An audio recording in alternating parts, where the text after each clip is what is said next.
आज की इस वीडियो में हम विशेषण अर्थात इंग्लिश में एडजेक्टिव इसके बारे में चर्चा करने वाले हैं। तो वीडियो बड़ा इंटरेस्टिंग होगा मित्रों, कृपया अंत तक ज़रूर देखें। और यह वही है कि आपको विशेषण रूप में बदलना पड़ता है, विशेषण वाले शब्दों को पहचानना होता है। ऐसे ही टाइप के इसमें सवाल पूछे जाते हैं, बड़े ही आसान होते हैं और व्याकरण में आपके अंक को स्कोर करने के लिए बहुत महत्वपूर्ण होते हैं। देखते हैं। तो विशेषण मित्रों वे शब्द होते हैं जो किसी संज्ञा या सर्वनाम की विशेषता प्रकट करते हैं। संज्ञा या सर्वनाम, किसी नाम या फिर सर्वनाम की विशेषता, मतलब विशेषता यानी कि आपकी स्पेशलिटी क्या है। You are special in which thing that is described in विशेषण। आशा करता हूँ कि आपको समझा होगा। तो याद रखिए मित्रों, विशेषण का सिंगल लाइन, एक लाइन का अर्थ है वह शब्द जो किसी संज्ञा या सर्वनाम की विशेषता बतलाते हैं। ठीक है, अब इसके जो प्रकार हैं उन पर आप दृष्टि डालें कि इसके 4 प्रकार होते हैं। गुणवाचक विशेषण, संख्यावाचक विशेषण, परिमाणवाचक विशेषण, सार्वनामिक विशेषण। सबसे पहले बात करते हैं गुणवाचक विशेषण की। तो मित्रों आपने गुण शब्द सुना हुआ, गुण यानी कि क्वालिटी, ठीक है, काबिलियत या फिर कोई स्पेशलिटी। तो गुणवाचक विशेषण में मित्रों वही कि ऐसे शब्द जो आपके किसी गुण का बखान करते हो। गुण यानी कि और क्वालिटी मैंने आपको बताया, जैसे कि वह लड़का सुंदर है, सुंदर उसकी विशेषता है। वह लड़की अच्छी है पढ़ाई में याद रखें। और यह नदी स्वच्छ है, यह रास्ता गंदा है, गंदा देख लीजिए, गंदा, स्वच्छ, सुंदर जैसे शब्द आदि, ऐसे शब्द किसी संज्ञा या सर्वनाम की, किसी नदी के, किसी रास्ते के, किसी जगह के, किसी व्यक्ति की विशेषता बताते हैं, गुण की विशेषता। तो ऐसे शब्द आते हैं गुणवाचक विशेषण में। ठीक है, और याद है आपको गुण विशेषण तो एडजेक्टिव होता है। दूसरा है संख्यावाचक विशेषण। मित्रों ये जो प्रकार बता रहा हूँ ना, ये बहुत महत्वपूर्ण है आपके व्याकरण के ज्ञान के लिए। और क्षमा कीजिएगा अगर मेरी राइटिंग आपको, मतलब लिखने आपको कुछ खराब लगे तो ठीक है मित्रों। सेकंड जो है संख्यावाचक विशेषण। तो मित्रों संख्या आपने सुना ही होगा, नंबर्स।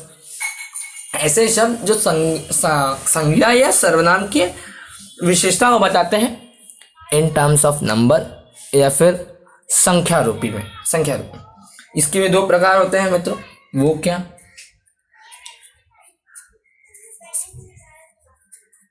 निश्चित संख्यावाचक विशेषण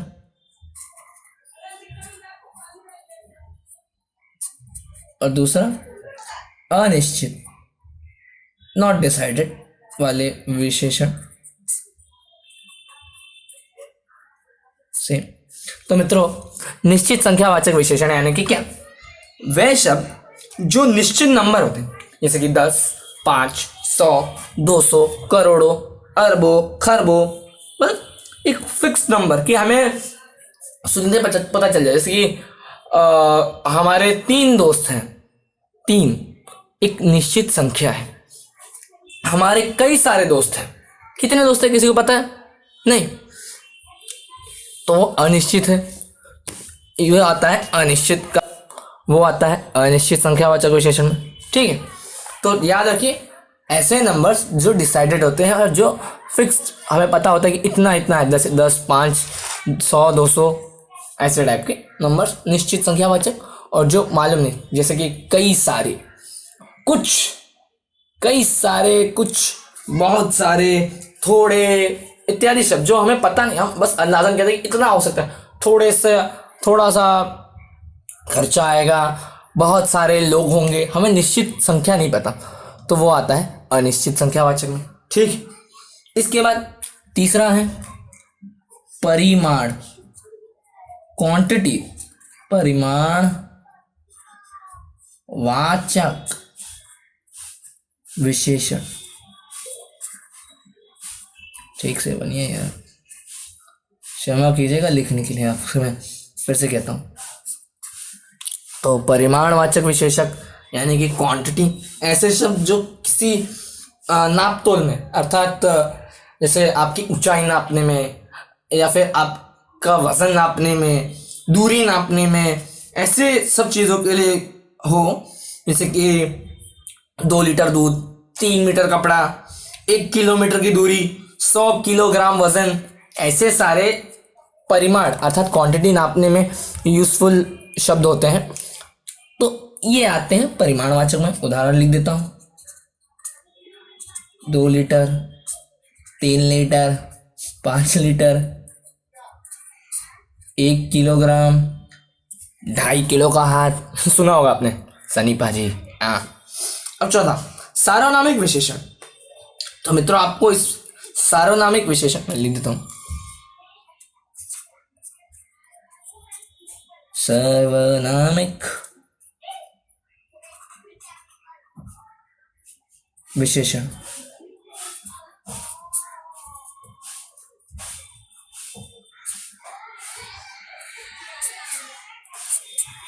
तो मित्रों सार्वनामिक विशेषण यानी कि वह शब्द जो किसी सर्वनाम से पहले आए, सर्वनाम या फिर संज्ञा से, और उसकी विशेषता बतलाए। जैसे कि वह लड़का, या फिर कोई बात नहीं, आप, लोग एक सर्वनाम है, उसके आगे आता है आप, वह आदमी, ऐसे शब्द। जैसे कि उदाहरण याद रखिए, देखिए मित्रों, विशेषण पहचानने या विशेषण बनाने में आता है, तो याद रखिएगा कि कैसे कैसे शब्द होते हैं। वह लड़की के लिए प्रयोग हुआ है, वह लड़का, वह लड़का, वह लड़की, या फिर यह आदमी। किसी सर्वनाम या संज्ञा के पहले ये शब्द आते हैं और उसकी विशेषता बतलाते हैं। तो ऐसे शब्द आते हैं सार्वनामिक विशेषण में। ठीक है, तो ये 4 प्रकार हुए विशेषण के, आपको विशेषण के पता चल गए होंगे। अब इसके बाद मतलब कुछ ना अब इसके बाद है कि क्रिया विशेषण। तो क्रिया विशेषण का भी नाम आपने सुना होगा, नहीं सुना? क्षमा कीजिए लेखनी के लिए। क्रिया विशेषण, क्रिया विशेषण यानी कि एडवर्ब। एडवर्ब का नाम सुना होगा आपने, एडवर्ब। तो मित्रों एडवर्ब यानी कि वह शब्द जो किसी क्रिया विशेषण या तथा क्रिया विशेषण की विशेषता बतलाता है। जैसे कि वह तेज दौड़ता है, तो उसकी विशेषता क्या है? तेज। ठीक है, क्रिया तो वो दौड़ना कर रहा है, उसकी विशेषता है तेज। या फिर वह बहुत धीमा चलता है, चलना उसकी क्रिया है, पर उसकी विशेषता क्या है? धीमा चलना। कछुआ धीरे चलता है, खरगोश तेज दौड़ता है। या फिर ऐसे शब्द होते हैं, या फिर वो बहुत तेज भी दौड़ता है, तो बहुत तेज भी उसकी विशेषता बताता है उसकी क्रिया के। तो ऐसे शब्द क्रिया विशेषण यानी कि एडजेक्टिव में आते हैं। ठीक है मित्रों, ये कुछ शब्द हैं जिनके विशेषण रूप मतलब विशेषता बताने वाले रूप मैंने उनके राइट साइड लिखे। आप इनका स्क्रीनशॉट ले लीजिए, क्योंकि एग्जाम में ये भी पूछा जाता है कि कुछ कुछ ऐसे शब्द दिए होते हैं और कहा जाता है कि इनके विशेषण रूप लिखिए। तो आप ये लिख सकते हैं, जैसे कि इतिहास का ऐतिहासिक, भूगोल का भौगोलिक, शरीर का शारीरिक, ऐसे शब्द। ये इतिहास एक विषय है, ऐतिहासिक एक विशेषता है, भूगोल विषय, भौगोलिक विशेषता यानी कि संज्ञा या सर्वनाम है। रस भी देखिए एक संज्ञा है या फिर एक गुण है, पर उसका विशेषण रूप रसीला होता है। घमंड का घमंडी, ऐसे टाइप के शब्द। तो मित्रों आशा करता हूँ कि आपको विशेषण यानी कि एडजेक्टिव पूर्ण रूप से समझा होगा। मिलूंगा आपसे एक नए वीडियो में फ्रेंड्स, तब तक के लिए बाय बाय।